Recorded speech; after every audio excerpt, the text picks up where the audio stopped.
മിശിഹായിൽ പ്രിയമുള്ള സഹോദരി സഹോദരന്മാരെ, പ്രിയമക്കളെ, ഈ പ്രഭാതത്തിൽ റോമാക്കാർക്ക് എഴുതിയ ലേഖനം 3-ാം അധ്യായം 13-ാമത്തെ വാക്യം നമുക്ക് ധ്യാനിക്കാം.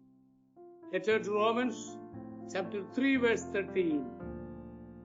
നമ്മളിങ്ങനെയാണ് കാണുക: അവരുടെ തൊണ്ട തുറന്ന ശവക്കുഴിയാണ്, അവർ തങ്ങളുടെ നാവ് വഞ്ചനയ്ക്ക് ഉപയോഗിക്കുന്നു, അവരുടെ അധരങ്ങളുടെ ചുവട്ടിൽ സർപ്പവിഷമുണ്ട്. ദൈവഭയമില്ലാത്തവരുടെ ഇടയിലാണ് സത്യം പറഞ്ഞാൽ നമ്മളൊക്കെ ജീവിക്കേണ്ടത്. മലിനത നിറഞ്ഞ ദുർഗന്ധം വമിക്കുന്ന ശവക്കുഴി പോലെയാണ് അവരുടെ തൊണ്ട. അശുദ്ധമായ വാക്കുകൾ അവർ സംസാരിക്കും. മറ്റുള്ളവർക്ക് കഷ്ടനഷ്ടങ്ങളും അപമാനവും വരുത്തുന്ന വാക്കുകൾ അവർ മടികൂടാതെ പറയും. വിഷം നിറഞ്ഞ വാക്കുകൾ പറയുന്നവരുടെ സ്വഭാവമാണ്. ക്രിസ്ത്യാനി അവരുടെ ഇടയിൽ അക്ഷോഭ്യനായി ജീവിക്കണം. ജീവിതത്തിൽ നിന്ന് ഓടിപ്പോകുവാൻ സാധിക്കുകയില്ലല്ലോ. ദുരാരോപണങ്ങളുടെയും ദുർവാക്കുകളുടെയും കേൾവിയിൽ ക്രിസ്ത്യാനി കുടുങ്ങിപ്പോകരുത്. ക്രിസ്തീയ ഭക്തന്മാരെല്ലാം ആരോപണ വിധേയരായിട്ടുണ്ട്.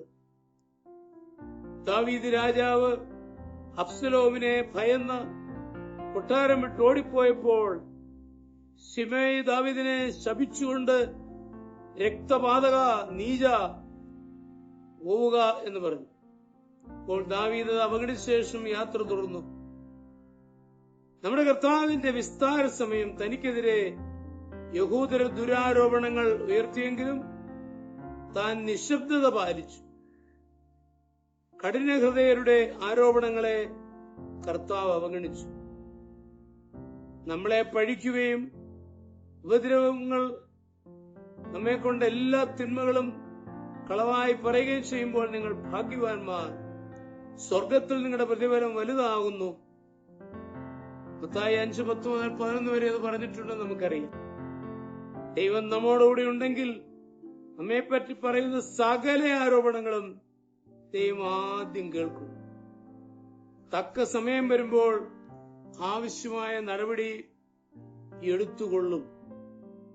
ദാനിയേലിനെതിരായ ദുരാരോപണങ്ങൾ, ദുർബുദ്ധികൾ രാജാവിനെ അറിയിച്ചതിന്റെ ഫലമായി ദാനിയേലിനെ സിംഹക്കുഴിയിൽ എറിഞ്ഞു. എന്നാൽ ദൈവം ദാനിയേലിനെ രക്ഷിച്ചു. നമുക്കെതിരെ ഉണ്ടാകുന്ന ദുരാരോപണങ്ങൾ നമ്മെ കലുഷിതരാക്കരുത്. അതേ, ക്രൈസ്തവൻ ദുരാരോപണങ്ങൾ കേട്ടേക്കാം, എന്നാൽ അവന്റെ നാവ് ശുദ്ധമാണ്. നമ്മുടെ കർത്താവ് ഈശോ മിശിഹായുടെ കൃപയും പിതാവായ ദൈവത്തിന്റെ സ്നേഹവും പരിശുദ്ധാത്മാവിന്റെ സഹവാസവും പരിശുദ്ധ അമ്മയുടെ മധ്യസ്ഥതയും നിങ്ങൾ എല്ലാവരോടും കൂടി ധാരാളമായിട്ടുണ്ടായി, എപ്പോഴും എപ്പോഴും എന്നേക്കും. ആമേൻ.